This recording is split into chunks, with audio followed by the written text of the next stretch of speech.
আবারও স্বাগত জানাচ্ছি একুশে বিজনেসে। সঙ্গে আছি আমি জান্নাতুল বুশরা। পুঁজিবাজারের খবরে আমরা জানি যে আজকে ঢাকা স্টক এক্সচেঞ্জে লেনদেন হয়েছে সূচকের ঊর্ধ্বমুখী প্রবণতা দিয়ে। আর আজকে স্টক এক্সচেঞ্জে ৫৫ পয়েন্ট বেড়ে সূচকের অবস্থান রয়েছে ৫,১৪৯ পয়েন্টে। আজ ঢাকা স্টক এক্সচেঞ্জে সর্বমোট লেনদেন হয়েছে ৪৫৮ কোটি টাকা। লেনদেনকৃত বেশিরভাগ কোম্পানির দর বৃদ্ধি পেয়েছে। লেনদেনকৃত কোম্পানিগুলোর মধ্যে দর বৃদ্ধি পেয়েছে ২৪৯টি কোম্পানির, দর অপরিবর্তিত রয়েছে ৬৪টি কোম্পানির, আর দর হ্রাস পেয়েছে ৮০টি কোম্পানির। দর্শক, আমরা যদি গতকালের স্টক এক্সচেঞ্জের সাথে আজকেরটা তুলনা করি তাহলে গতকালে চেয়ে ১৩০ কোটি টাকা বেশি লেনদেন হয়েছে। অর্থাৎ আমরা বলতে পারি যে আজকে সূচকের ঊর্ধ্বমুখী প্রবণতা এবং পুঁজিবাজারে কিছুটা উন্নতি আমরা দেখতে পাচ্ছি। দর্শক, আমরা ডিএসসি স্টক এক্সচেঞ্জের টপ ট্রেড, টপ গেইনার এবং টপ লুজারে কারা কারা রয়েছে এটা এখন দেখে নিব। টপ ট্রেডে আছে অরিয়ন ইনফিউশন, প্রথম অবস্থানে রয়েছে। অরিয়ন ইনফিউশনের আজকের লেনদেন হয়েছে ২৩ কোটি টাকা। তার দ্বিতীয় অবস্থানে রয়েছে স্কয়ার ফার্মা। স্কয়ার ফার্মার আজকে সর্বশেষ লেনদেন হয়েছে ২১ কোটি টাকা। তৃতীয় অবস্থানে রয়েছে রবি। রবির আজকে সর্বশেষ লেনদেন হয়েছে ২১ কোটি টাকা। চতুর্থ অবস্থানে রয়েছে ডোমিনেস স্টিল। ডোমিনেস স্টিলের আজকে সর্বশেষ লেনদেন হয়েছে ১২ কোটি টাকা। পঞ্চম অবস্থানে রয়েছে সিমটেক্স। সিমটেক্সে আজকের সর্বশেষ লেনদেন হয়েছে ১২ কোটি টাকা। দর্শক, আমরা এতক্ষণ দেখছিলাম টপ ট্রেডে কারা কারা রয়েছে, এখন আমরা দেখে নিব টপ গেইনারের কোন কোম্পানিগুলো রয়েছে। দর্শক, টপ গেইনারের শুরুতেই আছে ফার্স্ট ফাইন্যান্স। ফার্স্ট ফাইন্যান্সের দর বৃদ্ধি পেয়েছে ১০%। দ্বিতীয় অবস্থানে রয়েছে Hakim pulp and paper. Hakim pulp and পেপারের দর বৃদ্ধি পেয়েছে ৯.৯৮%। তৃতীয় অবস্থানে রয়েছে দেশ গার্মেন্টস। দেশ গার্মেন্টসের দর বৃদ্ধি পেয়েছে ৯.৯৭%। চতুর্থ অবস্থানে রয়েছে রহিম টেক্সটাইল। রহিম টেক্সটাইলের দর বৃদ্ধি পেয়েছে ৯.৯৭%। পঞ্চম অবস্থানে রয়েছে আনোয়ার গ্যালভানাইজিং। আনোয়ার গ্যালভানাইজিংয়ের দর বৃদ্ধি পেয়েছে ৯.৯৩%। দর্শক, আমরা এতক্ষণ দেখছিলাম ডিএসসি টপ গেইনারে কারা কারা রয়েছে, এখন আমরা দেখে নিব ডিএসসি টপ লুজারে কারা কারা রয়েছে, অর্থাৎ শতকরা হিসেবে কারা কারা দর হারিয়েছে। টপ লুজারে প্রথমেই রয়েছে ফারিস ফাইন্যান্স। ফারিস ফাইন্যান্সের দর হ্রাস পেয়েছে ৯.০৯%। তারপরে রয়েছে Pacific denims limited. Pacific denims লিমিটেডের দর হ্রাস পেয়েছে ৭.৫৫%। তৃতীয় অবস্থানে রয়েছে খান ব্রাদার্স পিপি ওভেন ব্যাগ। খান ব্রাদার্স পিপি ওভেন ব্যাগ দর হারিয়েছে ৩.৯%। চতুর্থ অবস্থানে রয়েছে সাইফ পাওয়ার। সাইফ পাওয়ার দর হারিয়েছে ৩.৫৭%। এবং পঞ্চম অবস্থানে রয়েছে সামিট পাওয়ার। সামিট পাওয়ার দর হারিয়েছে ৩.৪৭%।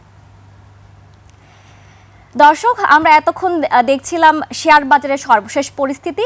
এখন আমরা পুঁজিবাজার নিয়ে আরও বিস্তারিত জানতে কথা বলবো শ্যামল ইকুইটি ম্যানেজমেন্ট লিমিটেডের ব্যবস্থাপনা পরিচালক মোহাম্মদ সাজিদুল ইসলামের সঙ্গে। সাজিদুল ইসলাম, আসসালামু আলাইকুম, আপনাকে স্বাগত একুশে বিজনেসে। কেমন আছেন? ধন্যবাদ আমাকে আমন্ত্রণ জানানোর জন্য। জি আলহামদুলিল্লাহ ভালো আছি, আপনারা কেমন আছেন? জি আলহামদুলিল্লাহ, আমরা ভালো আছি। সাজিদুল ইসলাম, আপনার কাছে আমার প্রথম প্রশ্ন থাকবে, মানে সপ্তাহের শেষ দিনের বাজারের লেনদেন আপনি কেমন দেখছেন? ধন্যবাদ। বাজারের লেনদেন তো আসলে এই মুহূর্তে আমরা একদমই সন্তুষ্ট না। বাজার এতটা অনেকদিন থেকেই খারাপ খারাপ যাচ্ছিল, মাঝখানে ২টো মাস একটু বাজার ভালো ছিল, আবার বাজার সেই গ্লুমি অবস্থায় চলে এসছে। বাজারের লেনদেন এখন ৩০০-৪০০ কোটি টাকা নেমে এসছে। এই বাজারে আমরা ঢাকা স্টক এক্সচেঞ্জে প্রায় ৩০০ ব্রোকার আমরা দৈনিক অপারেট করি। এখানে আপনি নিজেই বুঝতে পারছেন যে আসলে আমাদের অবস্থাগুলো কি, বা আমাদের বিনিয়োগকারীদের অবস্থা বা কি, তারা কেন লেনদেন করতে পারছে না। আসলে লেনদেন করতে পারছে না বিধায়ী কিন্তু বাজারের আসলে এই অবস্থা। এই যে লেনদেন করতে পারছে না, এগুলো আসলে অনেকগুলো কারণের সমষ্টি। যে আমি যেটা সবসময় মনে করি যে আমাদের বাজার আসলে কখনো খারাপ যায় না, বা এটা আমাদের সিদ্ধান্তগুলো আসলে অনেক সময় খারাপ হয়। একটা বাজার ভালো থাকার জন্য এর পিছনে আন্ডারলাইন কিছু অ্যাসেট আছে, যেগুলো হলো আমাদের কোম্পানিতে, আমাদের যে পুঁজিবাজারে যে কোম্পানিগুলো লিস্টেড, এগুলো হলো আমাদের প্রাণ। এই কোম্পানিগুলো যদি ব্যবসা ভালো অবস্থা করতে না পারে বা তাদের দৈনন্দিন অবস্থা যদি ভালো না হয়, তাহলে আসলে এই বাজারে তারও পারফর্ম করা কোনো কারণ নাই বা সুযোগ নেই। তো এই গুলো জিনিসগুলো, যে এটা আসলে আমরা কখনো মানে ধরি না। আমরা যেটা মনে করি যে কোম্পানির পারফর্ম যাই করুক না কেন, স্টক মার্কেটে তাকে ভালো পারফর্ম করতে হবে, যেটা আসলে একদমই অবাস্তব একটা বিষয়। এই কারণে বড় বড় বিনিয়োগকারীরা যারা এগুলো নিয়ে চিন্তা ভাবনা করেন, তারা এই মুহূর্তে সাইডলাইনে আছে। আপনি জানবেন যে এমনিতেও কিছু বড় বিনিয়োগকারীদের নানান ধরনের শাস্তি বা তারা একটু প্রেশারের ভিতরে আছে, এই কারণেও বড় বিনিয়োগকারীরা সাইডলাইনে চলে গেছে। তারপরে আমাদের ইকোনমিতে আমাদের কয়েকটি ব্যাংক, 5টি ব্যাংক, তারপরে আমাদের কয়েকটি এনবিএফআই, এগুলো অবসায়নের পথে আছে। এই কোম্পানিগুলোতেও তাদের নিজস্ব যে পোর্টফোলিও বিনিয়োগ আছে, এই বিনিয়োগগুলো তারা আসলে সেল প্রেশারের মধ্যে তারা সেল করতে চাচ্ছে। তাদের নিজস্ব পোর্টফোলিওতে যদি কোনো শেয়ার থাকে, এগুলো বিক্রি করতে চাচ্ছে। আর সেই সাথে নতুন কোনো বায়ার আমরা তৈরি করতে পারছি না, নতুন বিনিয়োগকারী তৈরি করতে পারছি না, বা যারা সেই বাজারকে ধরবে। বড় বিনিয়োগকারীরা বা প্রাতিষ্ঠানিক বিনিয়োগকারীরা অসক্রিয়। এই বাজার আসলে এই প্রেশারটা নিতে পারছে না। সেই সাথে সরকারি কিছু কার্যক্রম যেটি বিনিয়োগকারীদেরকে একটু শঙ্কিত করেছে, যেমন এনবিআর এর একটি চিঠি, তারপর আমাদের মার্জিন রুলের একটি নতুন রুল হবে, যেটি নিয়েও আমাদের ভিতরে অনেকের ভিতরে শঙ্কা। এই সবগুলো মিলে আসলে বাজারের এই পরিস্থিতি। বাজার এখন একটু প্রেশারাইজ অবস্থার ভিতরে আছে। বাজার আসলে এই প্রেশারটা নিতে পারছে না এই মুহূর্তে। আপনি যেমনটা বলছিলেন, আমরা যদি বাজার বিশ্লেষণ করে দেখি যে একদিন ভালো 3 দিন খারাপ, যেমন আজকে বাজারে ঊর্ধ্বমুখী প্রবণতা দেখা যাচ্ছে, আবার সপ্তাহের শুরুতে যদি আমরা দেখেছি যে বাজার ছিল নিম্নমুখী প্রবণতায়।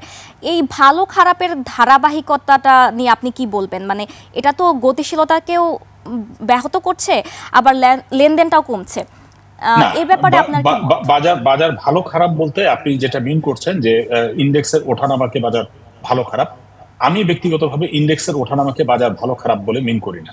আমার কাছে বাজার ভালো খারাপ হলো বাজার আপনি কতটা লিকুইড, বাজারে কতটা লেনদেন হচ্ছে, এটি হলো বাজার ভালো বা খারাপের সংজ্ঞা আমার কাছে। কারণ বাজার নর্মালি বাড়বে, আবার বাজার বাড়লে কমবে, কমলে বাড়বে, এটি বাজারের সিস্টেম। বাজার 3 দিন কমলো, এতে কিচ্ছু আসে যায় না। 3 দিন কমলো, এটি আবার একদিনে এটিকে আপনার রিকভার করতে পারে, আবার অনেক ক্ষেত্রে রিকভার করতে পারে না। তো বাজারের লেনদেন দিয়ে আমরা বাজারকে ভালো খারাপ বিবেচনা করি। আমরা কখনোই বাজারের সূচকের ওঠানামাকে আমরা কখনোই বাজার ভালো খারাপ বলি না। আমি আজকে আপনাকে যে বাজারের কথা বললাম, এটি কিন্তু আসলে আমি লেনদেনের কথা বলেছি, সূচকের কথা একবারও বলিনি।